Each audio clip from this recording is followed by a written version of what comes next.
menurut pandangan hakikat justru secara rohaniyah beliau yang sholat ma'rifatiku wong sing gak bingung. Mengapa nggak bingung? Sudah ketemu.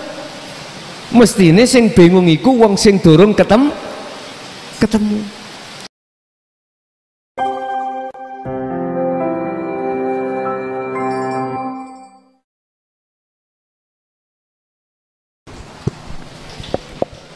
Matur suwun. Ada dua pertanyaan. Pertama terkait masalah sholat lan sifat jaiznya Allah atau wenangnya Allah.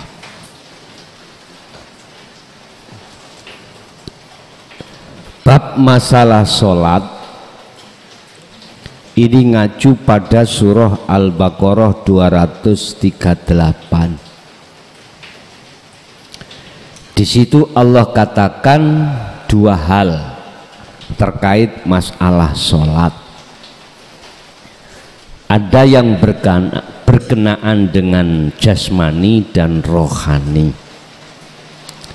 Sing jasmani iki khafitu ala sholawah,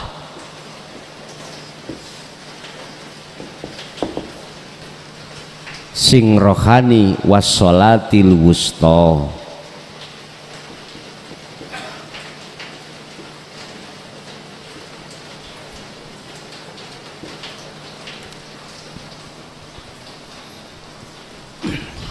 Al-Baqarah 238.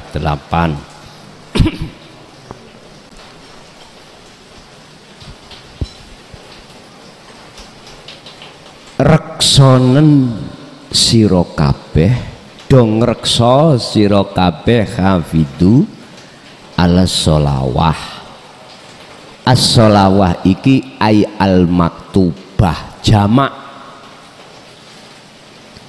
5, berarti zuhur, asar, maghrib, isya, subuh. Lagi perilaku jasmani sering kita sebut sholat secara syariah. Nggih. Nek jasmani iki mang gak sholat berarti yo gak sholat. Nek jasmani melakukan ngadeg rukuk sujud berarti sholat.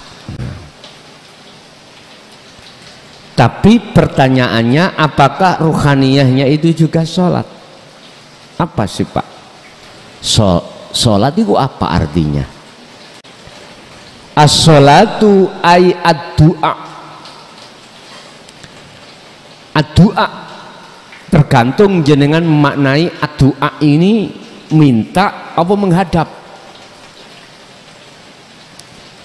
Umumnya mengatakan doa adalah memohon, meminta. Ud'uni astajib lakum, minta. Tapi menurut pandangan hakikat doa adalah menghadap.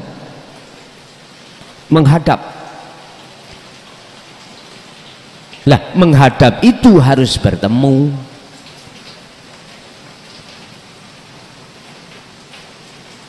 Menghadap itu bertemu. Sekarang kita kembalikan pada diri kita, waktu sholat kita bertemu siapa? Secara syariat rukun sahnya sholat manakala kita lakukan di situ menghadap kepada kiblat, yang kiblat secara fisik sebagai lambang yang kita sebut Ka'bah. Di situ kita itu tidak diberikan hukum pasti diterima atau tidak. Insya Allah, bahasanya insya Allah. Insya Allah mun ngersakake sapa Allahu Allah, berarti ngersakake apa? Diterima apa ditolak? Kita nggak tahu.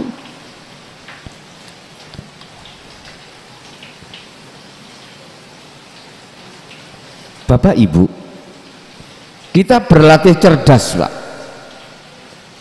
Jangan mau dibujuki nafsu terus, jangan mau.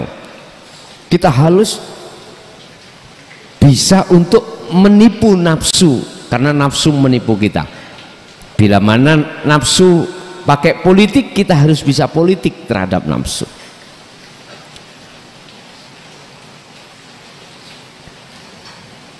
Dari pertanyaan Mbah tadi adalah antara golongan ahli hijab kita, yaitu golongan ahli syariah dan ahli makrifat tentang sholat. Kalau golongan ahli syariat saja sholatnya sudah jelas, syarat rukun sah itu mengatakan sah, insya Allah diterima.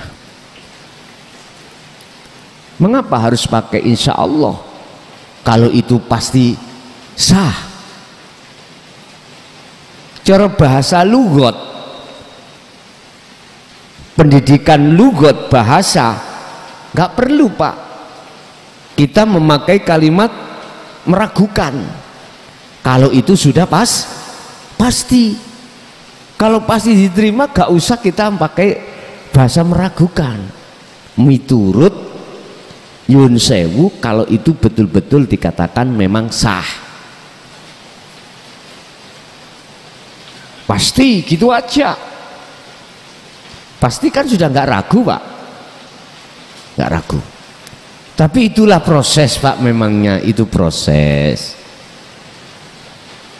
Sedangkan orang makrifat katanya tadi kiblatnya bingung, ngoten nggih.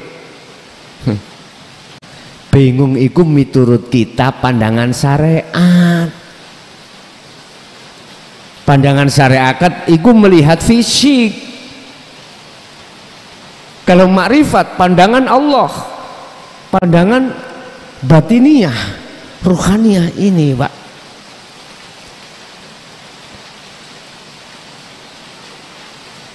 Kalau umpama ya, kita posisi ada di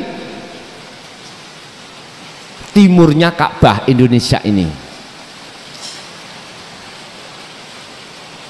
Apakah Allah itu hanya ada di barat, sementara di timur, di selatan, di utara, di atas, di bawah itu nggak ada Allah? Terus memang kalau memang sing benar seperti itu, terus bagaimana Allah dawuh fa aina matuwallu, dimanapun kau menghadap, mengarah, fathamma wajhullah, di situ ada wajah Allah. Terus bagaimana? Kalau menurut pandangan hakikat, justru secara rohaniyah beliau yang sholat makrifatiku wong sing gak bingung. Mengapa nggak bingung? Sudah ketemu. Mestine sing bingung iku wong sing durung ketemu. Contoh, kita sama-sama tadi itu perjalanan dari rumah masing-masing. Ada yang sudah sering ke sini, nyampe ke sini Pak, nggak bingung. Tapi bagi pemula, Sherlock nggak ada, alamat aja, dikatakan menganti desa beton. Mata niku sih bingung jenengan kali kok. Jelas bingung. Tidak ada kepastian mana ya kira-kira ya. Ketika kita berangkat masih ragu. Karena di dalam hati kita belum ada gambaran pondok niki dereng wonten. Lan jenengan yang sudah biasanya ke sini, sebelum datang bisa hati ini, oh tempatnya Al-Fakir di sana Padepokan, oh bentuknya begini, di dalamnya begini, sudah ada di dalam hati jenengan. Hati nggak bingung. Lewat timur nggih mboten bingung, lewat selatan yo nggak bingung, lewat barat, lewat utara nggak bingung. Lah terus kita yang awal-awal berangkat di dalam hati nggak ada Pak bayangan seperti ini, nggak ada. Justru kita ini yang bingung. berangkat, sebelum itu belum bertemu. Akhirnya tanya-tanya, Pak, mana Padepokan Al-Fakir itu? Mana? Oh, sebelah sana. Jenengan tanya kudu orang yang sudah tahu sini, Pak. Nek sampai tanya tidak tahu orang terhadap orang yang tidak tahu sini, ya malah kesasar, kan? Artinya semua tergantung siapa yang membawa kita. Kita itu buta, Pak. Kita itu orang bingung. Kok sing membawa itu juga orang buta, orang bingung, iki bingung double. Gak bisa kita nyampe pada Allah kalau yang membawa kita orang yang tidak kenal pada Allah. Ngoten lho, Pak, ceritane gampang mawon, cara dilogikakan seperti itu. Apa mungkin orang buta bisa menuntun orang buta lain nuju tujuan? Mboten mungkin. Kalau kita kembali pada Allah, makanya tadi saya katakan, siapa sih guru akhirat itu? Tabi'in as-solihin. Beliaulah yang setia mengikuti kesempurnaan ajaran Rasulullah Sallallahu Alaihi Wasallam, tidak hanya di dalam syariah tapi juga hakikat ma'rifat, tidak hanya di tauhid la ilaha illallah wa huwa, tetapi anta wa ana. Cirinya orang itu tidak membahas masalah kebiarin daunyo, mesti dedek ati sampan kali kula untuk mengarah terhadap ini wajah tu wajia, Pak. Makalah yang muncul beliau-beliau terhadap hati kita menyejukkan, boten membara nambahi amarah, boten. Itu bagi jenengan manakala mencari tabi'ina solihin. Boten bisa dilihat dari fisik, Pak, boten saged. Apa harus kopiahan sarungan duwe pondok? Mboten. Kadang-kadang beliau iku petani, orang duweni pengikut, bahkan ekonominya ikut terbelakang. Bisa jadi kekasih Allah, diletakkan Allah seperti itu. Bisa jadi menjadi pedagang, bisa jadi menjadi pemulung. Tidak harus ekonominya itu sugih, mboten. Tidak harus mereka itu alim dohirnya, ndak. Makanya Syekh Ibnu Athaillah kalau bicara tentang mencari teman yang CS atau mencari guru, disuruh guru akhirat. Senajano teman sampean, senajano guru jenengan iki bodoh ilmu dohir, tapi atine alim terhadap Allah, itulah yang harus kita ikuti. Luweh-luweh berteman terhadap bodoh ilmu dohire dan bodoh ilmu rohaniyai batine. Iki bahasa teman sahabat. Pun pertanyaan, apakah sholatnya orang arif itu diterima Allah? Lagi itu tadi, bukan sholatnya orang syarek. Seingat saya pertanyaannya begitu. Bahasa saya tidak hanya nurul iman tapi hakul iman, tidak hanya yakin tapi di situ hakul yakin, jelas. Karena apa? Orang-orang arif ketika menjalankan amaliyah secara fisiknya, keadaan ruhaniyah itu mesti yang muncul mingkol bin zahidin, bukan mingkol bin rohibin, tapi mingkol bin zahidin. Apa? Hatinya selalu menghadap terhadap Allahnya, bukan terhadap makhluknya. Wis satu. Kalau pertanyaan ini, apakah sholatnya orang-orang golongan kita yang ada di syariat saja itu diterima oleh Allah? Nah, ngoten ya. Ya saya kembalikan pada surah Al-Maidah. Allah katakan innama yataqabbalullahu minal muttaqin. Ibadah apa wae iku diterima oleh Allah bila mana muncul dari hati yang bertakwa. Wis ngoten mawon. Takwa iku apa? Ninggalno larangan, jalankan perintah. Apa larangan Allah? Kita bersekutu, kita menyekutukan Allah, itu larangan. Perintahnya mengesahkan Allah. Ini pandangan hakikat, bukan syariat. Dah. Lalu yang kedua terkait masalah sifat jaiznya wenangnya Allah. Ini masuk Pak di dalam sifat wajib Allah yang terbagi menjadi 4. Niku mengke masuk terhadap jaiz wenang jenengan wau ingkang jenengan tanyakan. Ada nafsiyah, salbiyah, ma'ani dan maknawiyah. 20 sifat wajibnya Allah, 20 sifat mokhalnya Allah, termasuk mohon maaf sifat jaiznya Allah. Yang ditanyakan tadi adalah sifat jaiz. Sifat jaiz, wenang. Apa sih jaiz? Wenang. Lah, wenangi Allah di dalam menciptakan bumi seisinya, mulai dari wenang faedah dan seterusnya, manakala kita tidak jatuh di dalam tajalli, bingung. Letak bingungnya apa? Seakan-akan ada 2.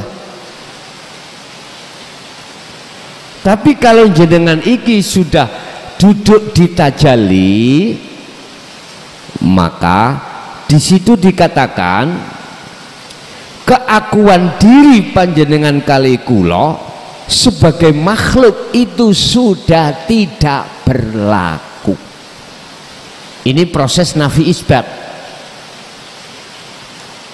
Ini proses nafi isbat. Sehingga mengapa jenengan sering saya sampaikan terkait zikir yang muncul dari kalimat tauhid la ilaha illa anta, itu jalan tol hamba niki. Artinya jenengan tidak dibingungkan dengan satu ilmu, cukup jenengan iku spesifik melakukan tindakan nafi isbat. Intinya sifat jaiznya Allah di sifat wajibnya Allah diwenang, dijaiz, nyun sewu, jenengan kali kula itu harus meniadakan perkara-perkara yang selain niki. Intinya keakuan diri sebagai makhluk muncul akhirnya faedah, muncul akhirnya apapun itu, niki pun fana. Akhirnya isbat, muncul keakuan diri Allah. Gini ki cepet. Makanya nanti ada ringkasan di dalam aqaid 50 niku, ada ringkasan nafsiyah, salbiyah, ma'ani dan maknawiyah. Wonten lah, Bapak Ibu hadirin jamaah rahimakumullah, ada di situ sifat-sifat Rasulnya, sifat kerasulannya itu, yang mana sifat wajib Allah itu sebagai sifat mohalnya, mohon maaf, sifat wajib Allah itu bagi Rasul menjadi sifat mohalnya terhadap Rasul. Misalnya Allah wujud, mokhale adalah Adam, iku dadi sifat wajibnya Rasul. Ngoten niku mengke. Jadi aqaid 50 iku mengke kita kupas satu persatu, Pak. Sehingga sedoso tentang jaiz tadi, mohon maaf, jenengan kudu mengahadiyahkan untuk supaya keahad iki ringkes. ringkes. Nanti kalau kita mengharapkan itu kita urai satu persatu, cuman tak ringkes, jenengan harus ada tindakan nafi, isbat, atau tahali ketajali, atau bahasanya adalah menafikan, menghilangkan keakuan diri sebagai makhluk, setelah itu mengisbatkan, menetapkan keakuan Allah. Bon, carane jenengan harus selalu mendawamkan, mengistiqomahkan zikir rasa, sirul asrar dirasa, baru nanti di ainul basyirah bisa bertemu akhirnya hakul basyirah.